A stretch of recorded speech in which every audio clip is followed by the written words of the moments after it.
जय गौ माता की। स्वागत है आप सभी का मेरे भक्ति भावना यूट्यूब चैनल पर। आज मैं आपको गौ माता का उपाय बताऊंगा। गौ माता की पूजा करने से हमारी सभी मनोकामनाएं पूरी हो जाती हैं। जो लोग गौ माता की पूजा नियम के साथ में करते हैं, भगवान विष्णु उनकी सभी मनोकामनाएं पूरी करते हैं।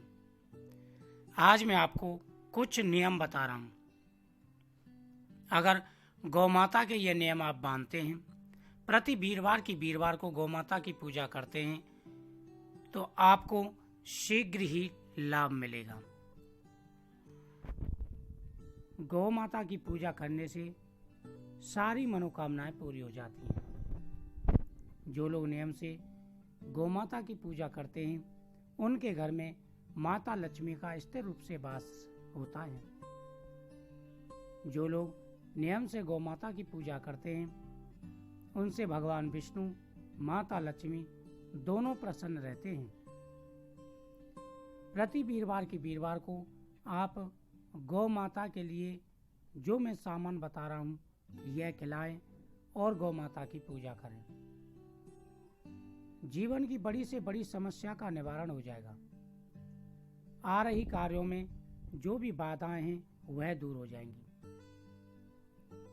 आपके काम नहीं बन पा रहे हैं, घर में उन्नति नहीं हो पा रही है, पैसे की तंगी है या संतान की प्राप्ति नहीं हो पा रही है, तो आप गौ माता की पूजा प्रारंभ करें।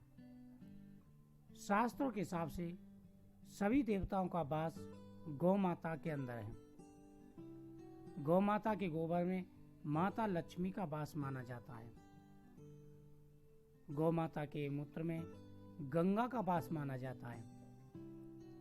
शरीर में सभी देवी देवताओं का वास माना जाता है। जो लोग नियम बना करके गौ माता को खाना खिलाते हैं, इंसान के ऊपर कई ऋण होते हैं। इनमें से अगर गौ माता को वह प्रति वीरवार या अमावस्या या एकादशी को खाना खिलाते हैं, तो उनके ऊपर से सारे ऋण दूर हो जाते हैं।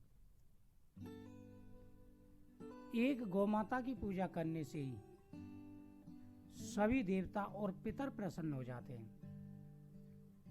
सबसे पहले आप गौ माता को हाथ जोड़ के नमस्कार करें। गौ माता से प्रार्थना करें कि हे कामधेनु माता, आप हमारी मनोकामना पूरी करें। हमारे ऊपर यह परेशानी है, यह संकट है, इन संकटों से निवारण करें। और एक चीज का आप ध्यान रखें, आप जहां भी रह रहे हैं, अगर वहां पर गौशाला है और जो बहुत गांव हो या शहरों हो, ऐसी जगह होती है यहाँ पर गौ माता को खुला छोड़ देते हैं। अगर ऐसी गौ माता आपको मिलती हैं, तो आप उनको गौशाला पहुंचा करके आए, उनकी देखभाल की व्यवस्था करें। अगर बस की हो तो बड़ा पुण्य लगता है। और यह संदेश सभी तक पहुंचाएं कि जो भी गौ माता खुली घूमती हैं, उनको गौशाला तक पहुंचाएं। देवता और पितरों का आशीर्वाद अगर आपको चाहिए, संतान की प्राप्ति आपको चाहिए, या नौकरी, प्रमोशन, मकान, भूमि, जायदाद का सुख चाहिए, तो गौ माता की पूजा करना प्रारंभ कर दें। प्रति वीरवार को आप नियम बना लें। प्रति वीरवार को कुछ नियम बनाएं। सबसे पहले प्रति वीरवार को आपको नियम बनाना है कि रोटी और गुड़ गौ माता को खिलाना प्रारंभ कर दें। सबसे पहला नियम यह है कि प्रति वीरवार को गौ माता को रोटी और गुड़ यह खिलाना प्रारंभ कर दें। अगर ये खिलाना आप प्रारंभ कर देते हैं, तो आपकी समस्त मनोकामनाएं पूरी हो जाएंगी। प्रति वीरवार को, एकादशी को, अमावस्या को, पूर्णमासी को आप यह नियम बना सकते हैं, और यह नियम बहुत ही अच्छा है। आप जब यह नियम बनाएंगे, तो धीरे धीरे आपको इसका प्रभाव भी दिखना शुरू हो जाएगा। दूसरा नियम,